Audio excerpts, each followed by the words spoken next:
Everyone, welcome back to our YouTube channel. ಹೇಗಿದ್ದೀರಾ ಎಲ್ಲರೂ? ನಾನು ಇವತ್ತು ಬೆಳಗ್ಗೆ ಎದ್ದು ನಮಾಜ್ ಎಲ್ಲ ಮಾಡಿಕೊಂಡು ನಮಾಜ್ ಆದಮೇಲೆ ನಾನು ಬಾಗಿಲು ತೆಗೆದು ಹೊರಗಡೆ ನೋಡಿದ್ರೆ ವ್ಯೂ ತುಂಬ ಚೆನ್ನಾಗಿತ್ತು. 6 ಗಂಟೆಗೆ ಎದ್ದು ನಾನು ನಮಾಜೆಲ್ಲ ಮಾಡಿಕೊಂಡೆ. 6:30 ಅಷ್ಟೊತ್ತಿಗೆ ನಾನು ಹೊರಗಡೆ ನೋಡಿದ್ರೆ ಎಷ್ಟು ಕತ್ತಲಾಗಿತ್ತು ಅಂದರೆ ಅದಕ್ಕೆ ನಾನು ಅದನ್ನ ಕೂಡ ಒಂದು ವೀಡಿಯೋ ಮಾಡ್ಕೊಳ್ಳೋಣ ಅಂತ ಒಂದು ಕ್ಲಿಪ್ ಆ್ಯಡ್ ಮಾಡಿದ್ದೀನಿ. ಮತ್ತು ನಾನು ಬಂದುಬಿಟ್ಟು ಸ್ವಲ್ಪ ಹಾಟ್ ವಾಟರ್ ಮಾಡಿಕೊಂಡು ಅದನ್ನ ಕುಡಿದಾದ್ಮೇಲೆ ತಕ್ಷಣ ನಾನು ನನ್ನ ಮಗ ಟ್ಯೂಷನಿಗೆ ಹೋಗಬೇಕಿತ್ತು, ಅವನ್ನ ಕೂಡ ಕಳಿಸ್ದೆ. ಅವ್ನು ಟ್ಯೂಷನ್ ಹೋಗಿ ಬರೋ ಅಷ್ಟೊತ್ತಿಗೆ ನಾನು ತಿಂಡಿ ರೆಡಿ ಮಾಡೋಣ ಅಂತ ನಾನು ಇವತ್ತು ಮೆಂತ್ಯ ಸೊಪ್ಪು ಮತ್ತು ಸ್ವಲ್ಪ ಕೊತ್ತಂಬರಿ ಸೊಪ್ಪನ್ನ ಹಾಕ್ಕೊಂಡು ಒಂದು ಪರೋಟ ಟೈಪ್ನಲ್ಲಿ ಮಾಡೋಣ ಅಂದ್ಕೊಂಡಿದ್ದೀನಿ. ಮೆಂತ್ಯ ಸೊಪ್ಪನ್ನ ನಾನು ಜಾಸ್ತಿ ಹಾಕ್ಕೊಳ್ತಾ ಇಲ್ಲ, ಒಂದು ಸ್ವಲ್ಪ ಹಾಕಿದ್ದೀನಿ. ಜಾಸ್ತಿ ಕೈಯಾಗಿ ಬಂದರೆ ಮಕ್ಕಳು ಇಷ್ಟಪಡಲ್ಲ, ನನಗೆ ತುಂಬ ಇಷ್ಟ ಆದರೂ ಪರೋಟ. ಮತ್ತು ನಾನು ಮೆಂತ್ಯ ಸೊಪ್ಪನ್ನ ಸ್ವಲ್ಪ ಎಣ್ಣೆ ಹಾಕಿ ಅದರಲ್ಲಿ ಸ್ವಲ್ಪ ಅದನ್ನು ಬೇಯೋಕ್ಕೆ ಹಾಗೆ ಬಿಟ್ಟಿದ್ದೀನಿ. ಒಂದು ಸ್ವಲ್ಪ ಡ್ರೈ ಆದರೆ ಸಾಕು, ಅದರಲ್ಲಷ್ಟು ಇದಿರಲ್ಲ, ಕೈ ಇರಲ್ಲ. ಈಗ ನೋಡಿ, ಇಷ್ಟು ಕೊತ್ತಂಬರಿ ಸೊಪ್ಪನ್ನ ತೊಗೊಂಡಿದ್ದೀನಿ. ಈಗ ಈ ಮೆಂತ್ಯ ಸೊಪ್ಪು ಮತ್ತು ಕೊತ್ತಂಬರಿ ಸೊಪ್ಪನ್ನ ಹಾಕಿ ನಾವು ಹಿಟ್ಟಲ್ಲಿ ಕಲಿಸ್ಕೋಬೇಕು. ಈಗ ಇದನ್ನೆಲ್ಲ ಕ್ಲೀನ್ ಮಾಡಿ ಇಟ್ಕೊಂಡು ಈಗ ಹಿಟ್ಟನ್ನು ಹಾಕ್ಕೊಳ್ಳೋಣ ಅಂದ್ಕೊಂಡು ಅಷ್ಟೊತ್ತಿಗೆ ನನ್ನ ಮಗ ಕೂಡ ಟ್ಯೂಷನಿಂದ ಬಂದುಬಿಡ್ತಾನೆ. ಅವ್ನು ಬಂದಿದ್ದ ತಕ್ಷಣ ಅವನಿಗೆ ತಿಂಡಿ ಕೊಟ್ಟರೆ ಬೇಗ ಸ್ಕೂಲಿಗೆ ಕೂಡ ರೆಡಿ ಮಾಡ್ಕೋಬೋದು. ಹೀಗೆ ನಾವು ಟೈಮ್ನ ಅಡ್ಜಸ್ಟ್ ಮಾಡಿಕೊಂಡೇ ಕೆಲಸ ಮಾಡಬೇಕಲ್ವಾ. ಈಗ ನೋಡಿ, ಅದು ಮೆಂತ್ಯ ಸೊಪ್ಪು ಸ್ವಲ್ಪ ಇದಾಗಿಬಿಟ್ಟಿದೆ, ಅದನ್ನ ತಣ್ಣಗೆ ಹಾಕಿಟ್ಬಿಟ್ಟು ಇಲ್ಲಿ ನಾನು ಹಿಟ್ಟನ್ನು ಹಾಕ್ಕೊಳ್ತಾ ಇದ್ದೀನಿ. ಈ ಪರೋಟ ಕೂಡ ತುಂಬ ಚೆನ್ನಾಗಿ ಬರುತ್ತೆ. ನೀವು ಗೋಧಿ ಹಿಟ್ಟಿನಲ್ಲೂ ಕೂಡ ಮಾಡ್ಕೋಬಹುದು, ಮೈದಾ ಹಿಟ್ಟಲ್ಲೂ ಕೂಡ ಮಾಡ್ಕೋಬಹುದು. ನಾನಿದು ಗೋಧಿಯಲ್ಲೇ ಮಾಡ್ಕೊಂಡಿದ್ದೀನಿ. ಈಗ ನೋಡಿ, ಹಿಟ್ಟಿಗೆ ನಾನು 1 ಟೀ ಸ್ಪೂನಷ್ಟು ಉಪ್ಪು, 1 ಟೀ ಸ್ಪೂನಷ್ಟು ಸಕ್ಕರೆನ ಹಾಕ್ಕೊಂಡಿದ್ದೀನಿ. ಹಾಕಿ ಚೆನ್ನಾಗಿ ಮಿಕ್ಸ್ ಮಾಡಿಕೊಂಡೆ. ಈಗ ನಾನು 1 ಟೀ ಸ್ಪೂನಷ್ಟು ಇದಕ್ಕೆ ನಾನು ಚಿಲ್ಲಿ ಫ್ಲೇಕ್ಸ್ನ ಹಾಕ್ಕೊಳ್ತಾ ಇದ್ದೀನಿ. ಇದು ನನ್ನ ಮಗ ತುಂಬ ಇಷ್ಟಪಡ್ತೀನಿ ತಾನು ಈ ರೀತಿ ಹಾಕಿದ್ರೆ. ಈಗ ಇದಕ್ಕೆ ನಾನು ಮೆಂತ್ಯ ಸೊಪ್ಪನ್ನ ಮಾಡಿ ಇಟ್ಕೊಂಡಿದ್ನಲ್ಲ, ಅದನ್ನ ಕಟ್ ಮಾಡಿ ಹಾಕ್ಕೊಳ್ತಾ ಇದ್ದೀನಿ. ಅದು ಸ್ವಲ್ಪ ಡ್ರೈ ಆಯ್ತಲ್ಲ, ಅದನ್ನು ನೀರು ಬಿಟ್ಕೊಂಡಂಗೆ ಆಗಿದೆ, ಕಟ್ಟೆ ಆಗ್ತಾಯಿಲ್ಲ ಬೇಗ. ನೋಡಿ, ನಾನು ಜಾಸ್ತಿ ಏನು ಹಾಕ್ಕೊಂಡಿಲ್ಲ, ಒಂದು ಸ್ವಲ್ಪ ಹಾಕ್ಕೊಂಡಿದ್ದೀನಿ ಅಷ್ಟೇ ಮೆಂತ್ಯ ಸೊಪ್ಪು. ಅದ್ರ ಫ್ಲೇವರ್ ಆದ್ರೂ ಅಷ್ಟೇ ಹಾಕ್ಕೊಂಡ್ರೂ ತುಂಬ ಚೆನ್ನಾಗಿ ಬರುತ್ತೆ ಅದ್ರ ಫ್ಲೇವರು. ಮತ್ತು ಸ್ವಲ್ಪ ಜಾಸ್ತಿ ಕೊತ್ತಂಬರಿ ಸೊಪ್ಪನ್ನ ಹಾಕ್ಕೊಂಡಿದ್ದೀನಿ.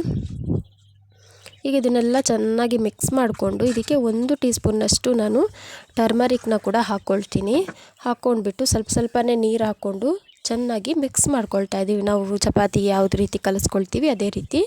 ನಿಮಗೆ ಇದೇ ರೀತಿ ಚಪಾತಿನ ನಾವು ಯಾವ್ಯಾವ ರೀತಿಯಲ್ಲಿ ಮಾಡ್ಕೋಬೋದು ಅಂತ ನಾನು ಇನ್ನೂ ತುಂಬ ವೀಡಿಯೋ ಮಾಡ್ತೀನಿ. ಕ್ಯಾರೆಟ್ ಪರೋಟ ಆಗಿರ್ಬೋದು, ಬೀಟ್ರೂಟ್ನ ಪರೋಟ ಆಗಿರ್ಬೋದು, ಪಾಲಕ್ನ ಪರೋಟ ಆಗಿರ್ಬೋದು, ಮತ್ತು ಮೂಲಂಗಿನ ಬಳಸ್ಕೊಂಡು ಪರೋಟ ಯಾವ ರೀತಿ ಮಾಡೋದು ಅನ್ನೋದನ್ನೆಲ್ಲ ನಾನು ನಿಮ್ಮ ಹತ್ರ ಶೇರ್ ಮಾಡ್ಕೊಳ್ತೀನಿ. ನಿಮಗೆ ಇಷ್ಟ ಆಗಿದ್ದರೆ ಕಮೆಂಟ್ ಮಾಡಿ. ನೋಡಿ, ಈ ರೀತಿ ಸ್ವಲ್ಪ ಅಂಟಾಗಿ ಬರುತ್ತೆ. ಬಂದಾಗ ಸ್ವಲ್ಪ ಆಯಿಲ್ ಹಾಕ್ಕೊಂಡು ಮಿಕ್ಸ್ ಮಾಡಿಕೊಂಡ್ರೆ ಆಯಿತು, ಸರಿಯಾಗುತ್ತೆ. ನೋಡಿ, ಈಗ ನಾನು ಈ ಕಡೆ ತವಾನ ಬಿಸಿ ಆಗೋಕ್ಕೆ ಸ್ಲೋನಲ್ಲಿ ಇಟ್ಬಿಟ್ಟು ಹಿಟ್ಟನ್ನು ಮಾಡಿ ತಗೊಳ್ತಾ ಇದ್ದೀನಿ.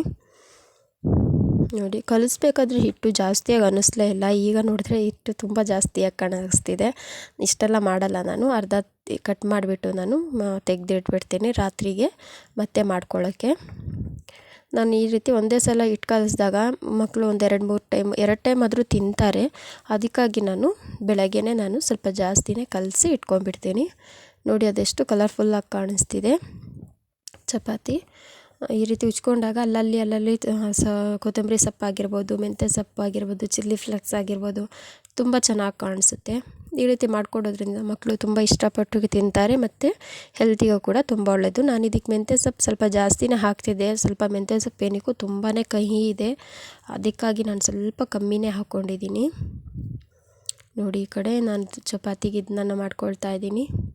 ಅದ್ರ ಜೊತೆಗೆ ನಾನು ಕಾಂಬಿನೇಷನ್ ಆಗಿ ಚಟ್ನಿನ ಕೂಡ ಮಾಡ್ಕೊಂಡಿದ್ದೆ, ಆದರೆ ಅದ್ರ ವೀಡಿಯೋ ನಾನು ಶೂಟ್ ಮಾಡೋಕ್ಕಾಗಿಲ್ಲ. ನೋಡಿ, ಈ ರೀತಿ ತುಂಬ ಟೇಸ್ಟಿಯಾಗಿ ಬಂದಿತ್ತು. ತುಂಬ ಸ್ಮೂತಾಗಿ ಕೂಡ ಬರುತ್ತೆ ಈ ಚಪಾತಿ. ನನ್ನ ಮಗ ಜಾಸ್ತಿ ಏನು ತಿನ್ನಲ್ಲ, ಅವನು ಒಂದು ಚಪಾತಿ ತಿಂದರೆ ಒಂದು ಚಪಾತಿ ಬಾಕ್ಸಿಗೆ ಹಾಕ್ಕೊಂಡು ಹೋಗ್ತಾನೆ. ಅದ್ರ ಜೊತೆಗೆ ಏನಾದರೂ ಫ್ರೂಟ್ ಕೊಟ್ಟರೆ ಸಾಕು ಅವನಿಗೆ ಸ್ನ್ಯಾಕ್ಸಿಗೆ, ಜಾಸ್ತಿಯಾಗೇನು ತಿನ್ನಲ್ಲ. ಅದಕ್ಕಾಗಿ ಬರೀ ಈಗ ಅರ್ಜೆಂಟಿಗೆ ಒಂದು 2 ಚಪಾತಿ ಮಾಡ್ಕೊಳ್ತಾ ಇದ್ದೀನಿ. ಅದಾದಮೇಲೆ ನಾನು ಆಮೇಲೆ ನಮಗೆ ಮಾಡ್ಕೊಳ್ಳೋಣ ಅಂತ. ಅಷ್ಟೊತ್ತಿಗೆ ನೋಡಿದ್ರೆ ಆಯಿಲ್ ಕಮ್ಮಿ ಆಗಿತ್ತು ಬಾಟಲ್ನಲ್ಲಿ, ಅದನ್ನ ಕೂಡ ಫಿಲಪ್ ಮಾಡಿಕೊಂಡೆ. ಸ್ವಲ್ಪ ಚಪಾತಿಗೆ ಹಾಕೋಕ್ಕೆ ಅಂತ ಒಂದು ಬಟ್ಲಲ್ಲಿ ಬೇರೆ ಮಾಡಿ ತಗೊಂಡೆ. ನಿಜವಾಗ್ಲೂ ಹೇಳಬೇಕಂದ್ರೆ ಫ್ರೆಂಡ್ಸ್, ಮನೆಯಲ್ಲಿ ಎಲ್ಲ ಕೆಲಸಗಳನ್ನ ಮಾಡಿಕೊಂಡು ಮಕ್ಕಳಿಗೆ ನೋಡ್ಕೊಂಡು ಮಾಡೋ ಮದರ್ಸಿಗಂತೂ ಸಲ್ಯೂಟ್ ಅಂತಲೇ ಹೇಳಬೇಕು. ಏನಕ್ಕಂದರೆ ಎಲ್ಲ ಕೆಲಸನೂ ಮಾಡಿಕೊಂಡು ಮಕ್ಕಳನ್ನ ನೋಡ್ಕೊಳ್ಳೋದಾಗಲಿ, ಅವ್ರಿಗೆ ರೆಡಿ ಮಾಡೋದಾಗಲಿ, ಅವ್ರಿಗೆ ತಿಂಡಿ ಕೊಡೋದಾಗಲಿ, ಅವ್ರಿಗೆ ಸ್ಕೂಲಿಗೆ ಮಾಡೋದು ಮತ್ತು ಮನೆ ಎಲ್ಲ ಕೆಲಸನೂ ನಾವು ನೋಡ್ಕೋಬೇಕು. ನಿಜವಾಗ್ಲೂ ತುಂಬ ಎಷ್ಟು ಕಷ್ಟ ಅಂದರೆ ನಾವು ನಮ್ಮ ಬಗ್ಗೆ ಏನು ಕೇರೇ ತಗೊಳಕ್ಕಾಗಲ್ಲ, ಅಷ್ಟು ಇದಾಗಿ ಮಾಡ್ಕೋಬೇಕು. ಮತ್ತು ಟೈಮ್ ಕೂಡ ನಾವು ಸೇವ್ ಮಾಡಿಕೊಂಡು ಎಲ್ಲ ಕೆಲಸಗಳನ್ನೂ ಮಾಡ್ಕೋಬೇಕು. ಒಂದು ಕೆಲಸನ ನಾವು ಮಾಡಿಲ್ಲ, ಒಂದು ಅರ್ಧ ಗಂಟೆ ಲೇಟಾಗಿದ್ವಿ ಅಂದರೆ ಅವತ್ತಿನ ನಮ್ಮ ಕೆಲಸ ಹಾಗೆ ಇದ್ದೋಗ್ಬಿಡುತ್ತೆ. ಮತ್ತು ಅವತ್ತಿನ ದಿನವೇ ನಮಗೆ ಏನೋ ಒಂಥರ ಆಗ್ತಾಯಿರುತ್ತೆ. ಈ ರೀತಿ ಬೆಳಗ್ಗೆ ಬೇಗ ಎದ್ದು ಈ ರೀತಿ ಎಲ್ಲ ಮಾಡ್ಕೊಳ್ಳೋದ್ರಿಂದ ತುಂಬ ಹೆಲ್ಪ್ಫುಲ್ ಆಗುತ್ತೆ. ನಾನು ಎಷ್ಟೋ ಸಲ ನೋಡಿದ್ದೀನಿ, ಬೆಳಗ್ಗೆ ನಾನೇನಾದರೂ ಲೇಟಾಗಿ ಎದ್ಬಿಟ್ರೆ ಅವತ್ತು ನನಗೆ ಯಾವುದು ಕೆಲಸ ನಡೆಯಲ್ಲ. ಈಗ ನೋಡಿ ಅವನಿಗೆ ಲಂಚ್ ಬಾಕ್ಸಿಗೆ ಒಂದು ಸ್ವಲ್ಪ ಚಟ್ನಿ, ಒಂದು ಪರೋಟ ಹಾಕಿದ್ದೀನಿ ಅಷ್ಟೇ. ಒಂದು ಬ್ರೇಕ್ಫಾಸ್ಟು ಲಂಚ್ ಎಲ್ಲ. ಅದ್ರ ಜೊತೆಗೆ ನಾನು ಅವನಿಗೊಂದು ಆ್ಯಪಲ್ ಹಾಕಿದೆ ಮತ್ತು ಬಾಟಲ್ನಲ್ಲಿ ನೀರು ತುಂಬಿ ಕೊಟ್ಟೆ. ಇಷ್ಟೊತ್ತಿಗೆ 8:30 ಆಗಿಬಿಡ್ತು ಫ್ರೆಂಡ್ಸ್. ಎಷ್ಟು ಬೇಗ ಟೈಮ್ ಹೋಯ್ತು ಅಂತಲೇ ಗೊತ್ತಿಲ್ಲ. ಅಸ್ಸಲಾಮು ಅಲೈಕುಮ್, hi, hello everyone, welcome back to our YouTube channel. ಹೇಗಿದ್ದೀರಾ ಎಲ್ಲರೂ? ನಾನು ಇವತ್ತು ಬೆಳಗ್ಗಿಂದನೇ ವ್ಲಾಗ್ ಶೂಟ್ ಮಾಡ್ತಾಯಿದ್ದೀನಿ. ಈಗ ಆಲ್ಮೋಸ್ಟ್ ಎಲ್ಲ ಕೆಲಸಗಳಾಯಿತು. ಈಗ ವಿಡಿಯೋನ ಮಾಡೋಣ ಅಂದ್ಕೊಂಡೆ. ಇವತ್ತೇನಿಲ್ಲ, ನಾನು ಇವತ್ತು ಸ್ವಲ್ಪ ಸ್ಕಿನ್ ಬಗ್ಗೆ ಕೇರ್ ತೊಗೊಳ್ಳೋಣ ಅಂದ್ಕೊಂಡಿದ್ದೀನಿ. ವಿಂಟರ್ ಆಗಿರೋದ್ರಿಂದ ಇಲ್ಲಿ ನೋಡ್ಬೋದು ಯಾವ ರೀತಿ ಎಲ್ಲ ಬ್ಲ್ಯಾಕ್ ಆಗಿಬಿಟ್ಟು ಒಂಥರ ರಿಂಕಲ್ಸ್ ಎಲ್ಲ ಬಂದಂಗೆ ಆಗಿಬಿಟ್ಟಿದೆ. ನಾವು ಮನೆಯಲ್ಲಿ ಬರೀ ನಮ್ಮದು ಮನೆಯಲ್ಲಿರೋ ಬೆಳಗಿಂದ ಸಂಜೆ ತನಕ ಕೆಲಸಗಳೇ ಆಗೋಗುತ್ತೆ. ಕೆಲಸ ಅದು ಇದು ಅಂದ್ಕೊಂಡು ಮಕ್ಕಳಿಗೆ ರೆಡಿ ಮಾಡೋದು, ಮಕ್ಕಳಿಗೆ ಸ್ಕೂಲಿಗೆ ಕಳಿಸೋದು, ಇದನ್ನೇ ಮಾಡ್ಕೊಂಡಿರ್ತೀವಿ. ನಮ್ಮ ಬಗ್ಗೆ ನಾವೇನು ಕೇರ್ ತಗೊಳ್ಳಲ್ಲ. ಅದಕ್ಕೆ ಇವಾಗ ಎಲ್ಲ ರೀತಿಯ ಸ್ಕಿನ್ ಕೇರ್ ಅಂತೂ ಮಾಡೋಕ್ಕೆ ಒಂದೊಂದು ಸಲ ನಮ್ಮಿಂದ ಆಗಲ್ಲ. ಅದಕ್ಕಾಗಿ ನಾನು ಇವತ್ತೊಂದು ಸ್ಮಾಲ್ ಆಗಿರುವಂತಹ ಸಿರಮ್ ಕ್ರೀಮ್ ಮಾಡ್ಕೊಳ್ಳೋಣ ಅಂದ್ಕೊಂಡಿದ್ದೀನಿ. ತುಂಬ ಎಫೆಕ್ಟಿವ್ ಆಗಿರುತ್ತೆ ಅದು. ಕರೆಕ್ಟಾಗಿ ನಾವು 15 ಡೇಸ್ ಇದನ್ನು ಯೂಸ್ ಮಾಡಿದ್ರೆ ಸಾಕು, ಒಳ್ಳೆ ರಿಸಲ್ಟ್ ಸಿಗುತ್ತೆ. ಹಾಗಾಗಿ ನಾನು ಈ ಕ್ರೀಮ್ನ ಮಾಡ್ಕೊಳ್ಳೋಣ ಅಂದ್ಕೊಂಡಿದ್ದೀನಿ. ತುಂಬ ಎಫೆಕ್ಟಿವ್ ಆಗಿರುತ್ತೆ. ತುಂಬ ಕಮ್ಮಿ ಇಂಗ್ರೀಡಿಯೆಂಟ್ಸಿಂದ ಕೂಡ ನಾವು ಮಾಡ್ಕೋಬಹುದು. ಬನ್ನಿ ಈಗ ವಿಡಿಯೋ ಸ್ಟಾರ್ಟ್ ಮಾಡೋಣ. ನಾನು ಫಸ್ಟ್ ಅಲೋವೆರಾ ಜೆಲ್ನ ತೊಗೊಳ್ತಾ ಇದ್ದೀನಿ. ಇದ್ರ ಜೊತೆಗೆ ನಾನು ಗ್ಲಿಸರಿನ್ ಮತ್ತು ವಿಟಮಿನ್ ಇ ಕ್ಯಾಪ್ಸುಲ್ನ ಕೂಡ ಆ್ಯಡ್ ಮಾಡ್ತೀನಿ. ನನ್ನ ಹತ್ರ ರೋಸ್ ವಾಟ್ರ್ ಇರಲಿಲ್ಲ, ಖಾಲಿಯಾಗಿತ್ತು. ಮತ್ತು ರೋಸ್ ವಾಟ್ರ್ ಬದಲಿಗೆ ನೀವು ಹಾಕಿದ್ರೆ ಹಾಕ್ಬೋದು, ಇಲ್ಲಾಂದರೆ ಬೇಡ, ಆಪ್ಷನಲ್ ಅದು. ನಾನು ರೋಸ್ ವಾಟರ್ನ ಹಾಗೆ ನಾನು ಫೇಸ್ನ ಕ್ಲಿಯರಾಗಿ ವಾಶ್ ಮಾಡ್ಕೊಂಡು ಬಂದಾದ್ಮೇಲೆ ಸ್ಪ್ರೇ ಮಾಡಿ ಹಾಕ್ಕೊಳ್ತೀನಿ. ಅದಾದಮೇಲೆ ನಾನು ಈ ಕ್ರೀಮ್ನ ಹಚ್ಚೋದು. ಇದು ತುಂಬ ಎಫೆಕ್ಟಿವ್ ಆಗಿರುತ್ತೆ ಫ್ರೆಂಡ್ಸ್. ಇದರಲ್ಲಿ ವಿಟಮಿನ್ ಇ ಕ್ಯಾಪ್ಸುಲ್ ಮತ್ತು ಗ್ಲಿಸರಿನ್ ಇರೋದ್ರಿಂದ ಮತ್ತು ಅಲೋವೆರಾ ಜೆಲ್ ಇರೋದ್ರಿಂದ ನಮ್ಮ ಫೇಸ್ನಲ್ಲಿರುವಂತಹ ರಿಂಕಲ್ಸ್ ಕಮ್ಮಿ ಆಗುತ್ತೆ.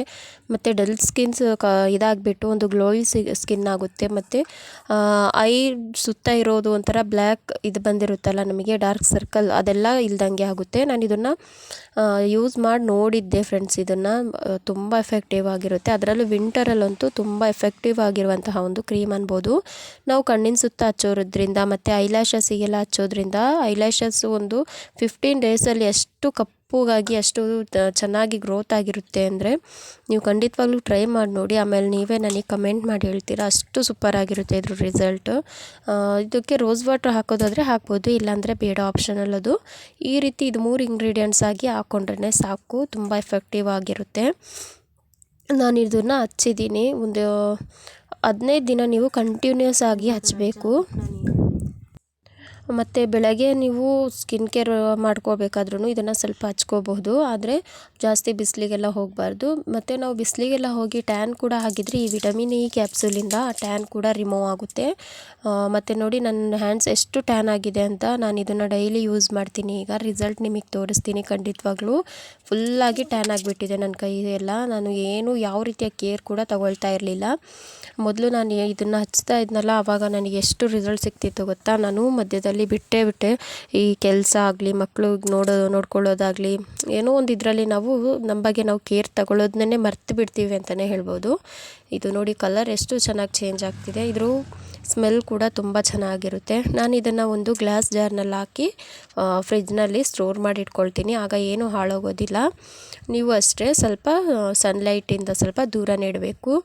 ಫ್ರಿಜ್ ಇಲ್ಲ ಅಂದ್ರೂ ಅಷ್ಟು ಬೆಳಕು ಇದು ಬೀಳ್ದಲ್ಲೇ ಇರೋ ಕಡೆ ಕೂಡ ಇಟ್ಕೋಬಹುದು. ಆದರೆ ವಾರದಲ್ಲಿ ಒಂದು ಸಲ ನೀವು ಇದನ್ನು ಖಂಡಿತವಾಗ್ಲೂ ಮಾಡ್ಕೊಂಡು ಫ್ರೆಶ್ಶಾಗಿ ಹಚ್ಚೋದನ್ನು ಟ್ರೈ ಮಾಡಿ ನೋಡಿ. ನಾನು ಈ ರೀತಿ ಹಾಕಿ ಇಟ್ಕೊಂಡಿದ್ದೀನಿ. ನಾನೀಗ ಇದನ್ನ ಫ್ರಿಜ್ನಲ್ಲಿ ಸ್ಟೋರ್ ಮಾಡಿ ಇಡ್ತೀನಿ. ತುಂಬ ಎಫೆಕ್ಟಿವ್ ಆಗಿರುತ್ತೆ. ತುಂಬ ಹಚ್ಚಿದ ತಕ್ಷಣ ನಮಗೆ ಸ್ಕಿನ್ ಏನೋ ಒಂಥರ ಕೋಲ್ಡ್ ಆಗಿ ಅನಿಸುತ್ತೆ.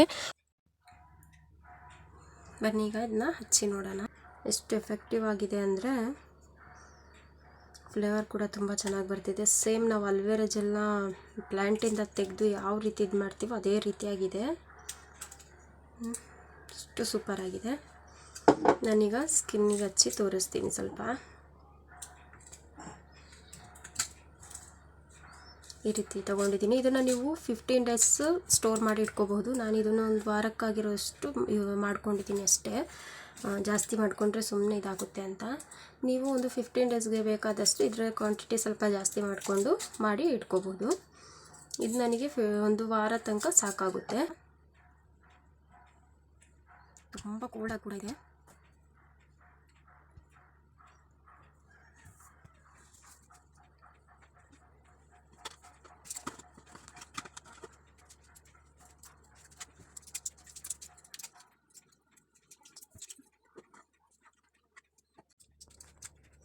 ಇದರಲ್ಲಿ ಗ್ಲಿಸರಿನ್ ಮತ್ತು ವಿಟಮಿನ್ ಇ ಕ್ಯಾಪ್ಸೂಲ್ ಇರೋದ್ರಿಂದ ಸ್ಕಿನ್ನಿಗೆ ತುಂಬ ಚೆನ್ನಾಗಿ ಅಬ್ಸರ್ವ್ ಆಗ್ತಾ ಇದೆ.